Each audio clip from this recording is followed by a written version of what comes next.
Orang yang bersolawat pada Nabi dengan merasakan bagian pelajaran pada Nabi, itu nanti diberikan anugerah oleh Allah, kadang bisa berjumpa dengan Rasulullah SAW dalam mimpinya. Gunakan iman itu untuk mencintai Nabi. Bagaimana caranya? Ada 3. 1, dengan bersolawat.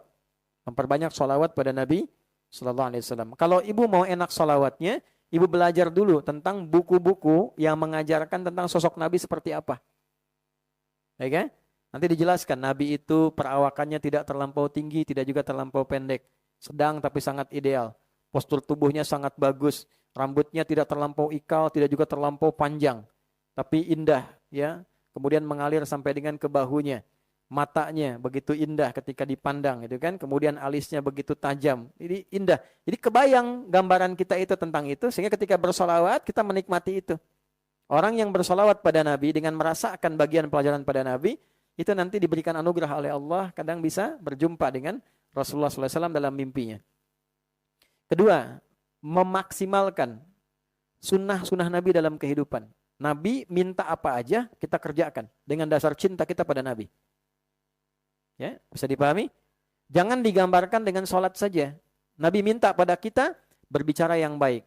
Man kana yu'minu billahi wal yaumil akhir falyaqul khairan aw liyasmut. Siapa yang beriman pada Allah dan merasa akan dihisab di hari kiamat, jaga lisannya, katakan yang baik. Saya ingin berkata yang baik itu karena cinta saya pada Nabi. Saya melihat yang baik itu karena cinta saya pada Nabi. Begitu sunnah itu kita kerjakan karena kecintaan pada Nabi, itu amalan tingkat tinggi yang langsung mendatangkan ampunan Allah. Itu ada di Quran, surah ke-3 Ali Imran di ayat 31. Qul in kuntum tuhibbunallaha fattabi'uni yuhibbukumullah wa yaghfir lakum dzunubakum. Katakan Muhammad, jika kalian mencintai aku, kata Allah, maka buktikan dengan cara mengikuti sunnah Nabimu, dan aku akan gugurkan seluruh dosa-dosa yang kau kerjakan dalam kehidupan. Yang ketiga, bersedekah karena cintanya pada Nabi. Itu berpeluang menggugurkan dosa, bahkan, ini agak tajam kalimatnya ya, bahkan ada yang masuk neraka, diringankan siksanya di neraka. Tapi maaf ya, jangan disimpulkan keliru. Seringan-ringannya tetap neraka gitu ya. Diringankan siksanya di neraka, itu karena pernah bersedekah atas nama Nabi, kecintaannya pada Nabi. Siapa dia? Abu Lahab. Saat Nabi lahir di hari Senin, ya kan? Lahir Nabi, saking senangnya, dia sedekah dengan bebaskan budaknya, Suwaibah. Dibebaskan oleh beliau, karena senangnya keponakannya lahir, sebelum diangkat jadi Nabi itu. Dan membebaskan budak itu urutan nomor 1 paling mahal. Ya, jadi kalau misalnya pengen sedekah biasa, ya dengan kambing. Lebih besar dengan unta. Di atas itu membebaskan budak. Itu tingkat paling tinggi. Abu Lahab melakukan itu. Jadi ada riwayat mengatakan setiap hari Senin diringankan siksanya untuk Abu Lahab itu karena pernah merasa bahagia dengan lahirnya Nabi. Itu hadisnya sahih. Ya, diringankan itu keadaannya. Jadi saling menguatkan di antara syawahidnya. Makanya ada yang mengatakan bahwa ketika kita bersedekah karena kegembiraan kita pada Nabi, senang dengan Nabi, nah itu memberikan satu syafaat tertentu pada kehidupan kita, baik dunia ataupun akhirat. Saya berikan gambaran sederhana begini, Bu. Nah, 3 ini nanti kita praktekkan ya, insya Allah. Ada orang Baduy, orang Arab Baduy. Biasanya kurang sopan, di era-era itu kurang sopan kalau masuk. Tapi bukan berarti kurang sopan ini menjadi jelek, bukan. Itu karakter saja. Bagi orang-orang kota itu nggak biasa, sehingga disebut kurang sopan. Paham ya? Masuk ke masjid, Nabi sedang khutbah. Menjelaskan kiamat. Wah, kiamat tuh situasinya begini. Menakutkan sampai orang tua lupa dengan anaknya, anak lupa dengan saudaranya dan sebagainya. Orang sedang sedih begini, khusyuk. Tiba-tiba dia interupsi. Dia interupsi nanya, ya Rasulullah, dari tadi Anda bahas kiamat, tapi nggak menjelaskan kapan tanggalnya, katanya. Tapi Anda nggak menjelaskan kapan tanggalnya.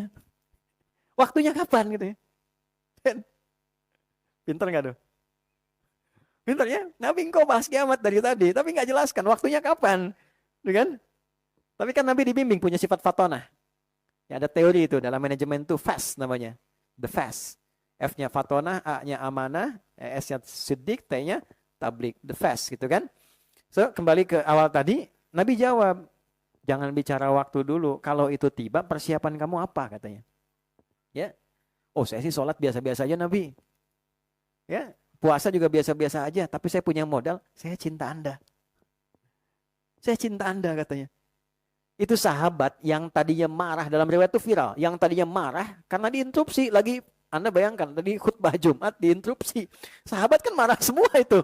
Ya kan nggak enak tuh lihatnya, ini orang kok motong Nabi, nanya kan mengkel.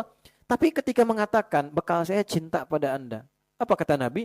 Al-mar'u ma'aman ahbabta.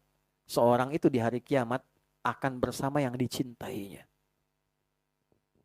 Dari kalimat itu yang tadinya marah, semua sahabat senang pada orang tadi. Karena mendapatkan satu hadis yang sangat mahal. Ternyata cinta pada Nabi itu bisa menjadikan kita bisa bersama Nabi di akhirat. Itulah yang dipedomani oleh para sahabat. Jadi mereka karena saking taunya Nabi, nggak ingin pisah.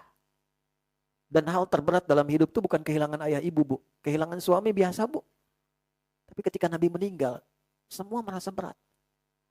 Level Abu Bakar tuh sampai kalau ada yang bilang Nabi meninggal, saya penggal kepalanya nih.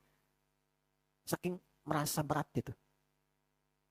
Bayangkan kita yang belum pernah ketemu ya. Gitu.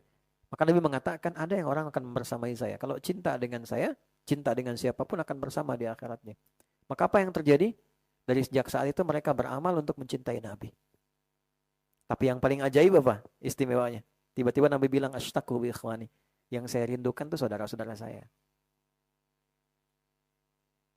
Sahabat berkata, alasna ikhwanak, bukankah kami saudaramu ya Rasulullah? Bukan, kata Nabi. Bal antum ashabi, kalian sahabat saya. Ikhwani, saudara-saudara saya itu, humul ladina yu'minu nabi walam yarawni. Mereka itu yang gak pernah lihat saya. Cuma iman sama saya. Gitu. Mau percaya. Gak pernah lihat saya, cuma mau percaya. Mau sholat. Itu Nabi tuh kangen gitu. Kangen sama kita. Masa kita gak kangen ya? Ya, jadi upayakan tanamkan rasa cinta itu, rasa sayang itu sehingga ada kesempatan. Masa bersolawat gak pernah lihat, ya kan? Nah, kita berdoa dalam sholat kita sebut tapi gak pernah lihat.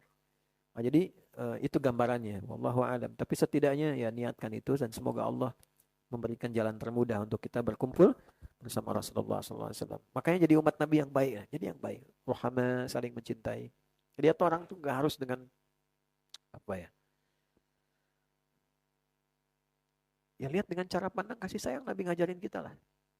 Ya, kalau sudah seperti itu hati kita juga lapang. Saling menyayangi orang. Alhamdulillah, beda pendapat, alhamdulillah apa-apa, saling menyayangi. Ya. Bahkan dengan yang belum beriman pun kita doakan. Kalau sudah seperti itu hidupnya tenang. Ada masalah sedikit di rumah tangga, dengan sifat sayang bawanya. Kalau tidak banyak kecewanya nanti. Ya. Seperti yang Nabi ajarkan, alhamdulillah titipan sementara. Ya, balas dengan walaupun itu tidak mudah, sepanjang hidup masalah akan selalu ada dan masalah itu mengkonfirmasi kebenaran ujian dan ikhtiar kita untuk beribadah kepada Allah Subhanahu wa taala. Kalau nggak ada masalah kita nggak kenal sabar, nggak kenal jujur, nggak kenal ibadah, ya, nggak kenal tariqah untuk menyembah Allah. Justru dengan adanya masalah itu dihadirkan segenap kebaikan untuk kehidupan kita semua.